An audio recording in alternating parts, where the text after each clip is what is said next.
औज़ुबिल्लाहिमिनश्शैतानिर्रजीम बिस्मिल्लाहिर्रहमानिर्रहीम। सफ़र में ये दो सदक़ात और इस्तग़फ़ार का अमल आपकी तकदीर बदल देंगे। नामुमकिन भी मुमकिन बनेगा, बिन मांगी दुआएं भी कबूल होंगी। अस्सलाम वालेकुम। तो नाज़रीन, आप सब कैसे हैं? उम्मीद करती हूँ कि अल्लाह ताला के फजल से सब ठीक होंगे। रब्बी इश्रह ली सदरी व यस्सिर ली अमरी वाहलुल उक़दतम मिन लिसानी यफ़क़हू क़ौली। तो नाज़रीन, आज की वीडियो में मैं आपके साथ शेयर करूंगी कि दो सदक़ात ऐसे कौन से हैं जो आप ये जो सफ़र का माह जारी है इसमें आप कर लेते हैं तो इंशाअल्लाह ताला अल्लाह ताला आपकी तकदीर, आपकी जो मुक़द्दर है वो बदल देगा। बुरे मुक़द्दर हैं तो अच्छे हो जाएंगे, अगर अच्छे हैं तो बहुत अच्छे हो जाएंगे। आपकी नामुमकिन दुआएं भी कबूल होंगी जो आपके लिए नामुमकिन है। बिन मांगी दुआएं जो बहुत सालों सालों से पुरानी दुआएं जो आप मांग मांग के थक गए हैं और आपके दिल के किसी कोने में छुपी बैठी हैं, आप बाहर नहीं आती, इंशाल्लाह वो दुआएं भी आपकी कबूल हो जाएंगी। तो अगर आपकी दुआएं कबूल नहीं हो रही, क्या आपकी ज़िंदगी के किसी बंद दरवाज़े के सामने खड़े हैं, तो आज मैं आपको बताऊंगी कि सफ़र के महीने के दो ऐसे सदक़े हैं जो इस्तग़फ़ार के साथ मिलकर आपकी ज़िंदगी बदल सकते हैं इंशाल्लाह। तो सबसे पहले जो है ना सफ़र का जो है ना हम तारुफ़ और इसकी हकीकत को समझ लेते हैं, क्योंकि इसके बारे में भी कुछ बहुत सारी मिथ्स हैं। सफ़र का महीना जो है ना इस्लामी साल का दूसरा महीना है नाज़रीन। लोग इसे मनहूस समझते हैं, लेकिन दर हकीकत इस्लाम में कोई महीना मनहूस नहीं है।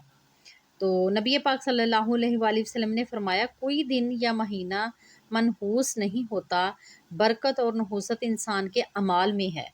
ये सही मुस्लिम से हदीस मफ़ूज़ है। तो इसलिए हमें चाहिए कि इस महीने में डरने की बजाय इसमें ज़्यादा से ज़्यादा अल्लाह की तरफ रुजू करना चाहिए। तो सबसे पहला अमल क्या है? सदका बराए तहफ़्फ़ुज़। पहला अमल ये है कि सदका बराए हिफाजत। सफ़र के महीने में अचानक बीमारियां, हादसात या आजमाइशें आती हैं। हदीस में आता है, सदका भलाओं को टाल देता है। तिरमिज़ी से यह हदीस शरीफ है। तो इस महीने में रोज़ाना हर जुमे रात को थोड़ा सा सदका ज़रूर दें, चाहे वो एक रोटी हो, कुछ सिक्के हों या खाने का सामान हो।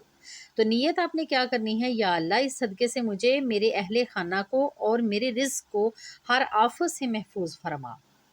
तो दूसरा अमल जो है वो है सदका बराए कबूलियत दुआ। दूसरा अमल है सदका बराए कबूलियत दुआ। बाज़ औक़ात क्या होता है कि हम मुसलसल दुआ करते हैं लेकिन लगता है कि जवाब नहीं आता। ऐसे वक्त में सदका एक रूहानी चाबी बनकर दुआ के दरवाज़े खोल देता है।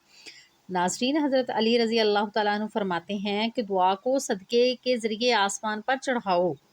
सफ़र के महीने में जब भी कोई हाजित हो, फ़ौरन छोटा सा अमल सदका दें, फिर दुआ करें। नियत कैसे करनी है आपने? या रब, इस सदक़े के वसीले से मेरी फ़रियाद सुन ले, मेरी दुआ सुन ले।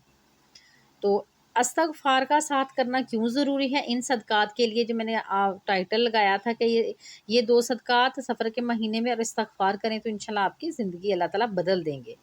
तो अब ये सवाल है कि सदका तो दिया लेकिन इस्तग़फ़ार क्यों करना है? तो नाज़रीन, क्योंकि गुनाहों की वजह से इंसान की दुआएं रुक जाती हैं। कुरान पाक में अल्लाह ताला फरमाते हैं कि अपने रब से इस्तग़फ़ार करो, वो बहुत बख्शने वाला है। सूरह नूह की आयत नंबर 10 का ये तर्जुमा है। तो फिर आगे अल्लाह ताला फरमाते हैं कि तुम पर आसमान से बारिशें बरसाएगा, तुम्हें माल और औलाद से नवाजेगा। तो रोज़ाना कम अज़ कम 100 मरतबा अस्तग़फ़िरुल्लाह रब्बी मिन कुल्ली ज़ंबिन व अतूबु इलैहि पढ़ें और फिर दुआ मांगे। अगर ये आपको इस्तग़फ़ार की दुआ लंबी लगती है तो आप सिर्फ अस्तग़फ़िरुल्लाह भी पढ़ सकते हैं। तो आपने जो अमल है वो 100 से कम अज़ कम 70 या फिर 100 से स्टार्ट कर सकते हैं। इसी तरह ग्रेजुअली आप अपनी जो है इसकी आहिस्ता आहिस्ता तादाद बढ़ाते रहें, यहाँ तक कि आपने डेली 7000 की तादाद तक इसको लेके आना है। तो इन अमाल का क्या आपको फ़ायदा मिलेगा, क्या नतीजा होगा कि आपके जो नामुमकिनात हैं वो मुमकिनात में बदल जाएंगे।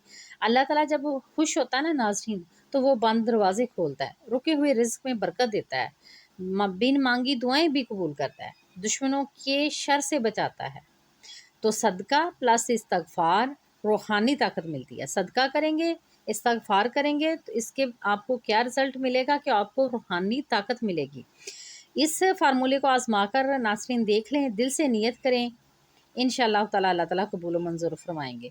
हज़रत हसन बसरी रहमतुल्लाह अलैह फरमाते हैं, अस्तगफार हर दुख का इलाज है।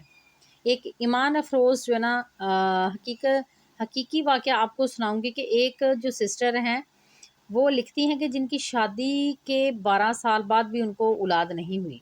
उन्होंने किसी बुज़ुर्ग से मशवरा किया, जवाब मिला कि रोज़ाना इस्तग़फ़ार करो, हर जुम्मा सदका दो। 6 महीने बाद अल्लाह ताला ने उन्हें औलाद की नेमत से नवाजा।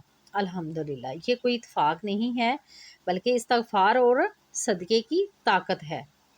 तो कैसे अमल करें और इसका टाइम टेबल वगैरह और तरीका अमल भी मैं आपकी आसानी के लिए जनाब के आपको बता देती हूँ। आप लिख लीजिए, कॉपी पेंसिल रखें, वीडियो को यहाँ रोक लें, या फिर आप वीडियो को दोबारा भी यहाँ से सुन के नोट कर सकते हैं। तो आपने कम अज़ कम रोज़ाना 100 बार इस्तग़फ़ार करना है। आपकी मर्ज़ी है, 3000 भी कर सकते हैं, 5000 भी कर सकते हैं और 7000 भी कर सकते हैं, 10,000 भी कर सकते हैं। आपकी मर्ज़ी। एक जो क्वांटिटी अपने लिए मुकर्रर करेंगे उसको सिलेक्ट कर लें और कांस्टेंट रहना है, और कोई इसमें नागा नहीं आपने करना। फिर दूसरे नंबर पे हर जुम्मा या जुमेरात को सदका दें। सदका कौन सा देना है? रोटी दे सकते हैं, खाना दे सकते हैं, पैसे दे सकते हैं। तीसरे नंबर पे हर अमल से पहले दुआ की आपने नीयत ज़रूर करनी है। सदका देते हैं तो उसकी भी नीयत करनी है। अगर आप जब ज़िक्र करने लगे तो उससे पहले भी आपने नीयत करनी है। जैसे कि मैंने आपको पहले बताया कि या अल्लाह इस ज़िक्र के सदक़े मेरे तमाम मसाइल हल फरमा दे। जब सदका देंगे तो कहेंगे कि या अल्लाह इस सदक़े के वसीले से मेरे रिज़्क़ में इज़ाफ़ा फरमा, मेरी परेशानियाँ दूर फरमा। और दिल से आपने गुनाहों पर नदामत और शर्मिंदगी का इज़हार भी करना है और उन गुनाहों से बाज़ भी आना है। तो नाज़रीन, अल्लाह ताला जो ना हमारी दुआओं को कबूल फ़रमाए, हमें आज़माइशों से बचाए और हमारी तकदीर को सँवार दे। तो आज ही से ये 2 सदक़े और इस्तग़फ़ार का अमल शुरू करें और अपने रब की रहमत को अपनी आँखों से इंशाअल्लाह आप देखेंगे। तो नाज़रीन, अगर आपको ये वीडियो पसंद आई है तो लाइक और सब्सक्राइब और शेयर ज़रूर करें ताकि दूसरों का भी फ़ायदा हो। तो दुआओं में याद रखिएगा। अल्लाह हाफ़िज़, फ़ी अमान अल्लाह।